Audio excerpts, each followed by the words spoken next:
どうですかブラシモーター。めっちゃいいっすね。このラジコンでしょ。買おうかな。これで面白いですね。どっちかっていうとまあその左右ですね。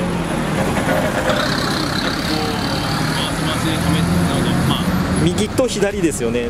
ハイブリッドは前後もピッチングも回していかないかんでしょ。でも全然うちのねここに同じことこの向き出ないと思う。結構柔らかくなる。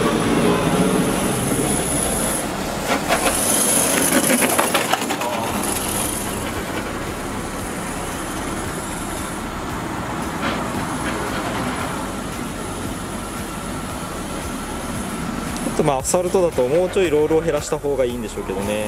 今 P タイルとかカラコン用で合わせてるので、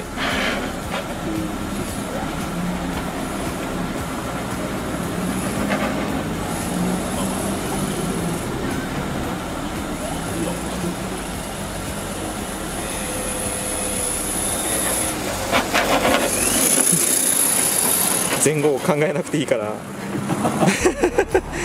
なんか勉強してこれをすると分かりやすいですよね。でも絶対ハイブリッド好きだったらやっぱこのあれができるようになったと思うんですよ。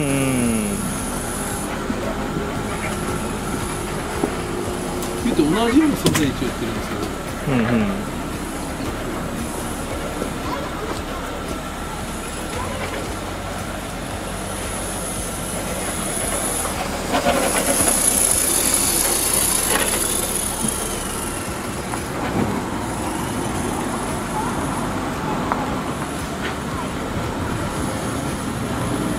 なんか上手になったみたいに見えますね。ですよね、上手になってるよね。失敗はしないですね。香水をいっぱい使って。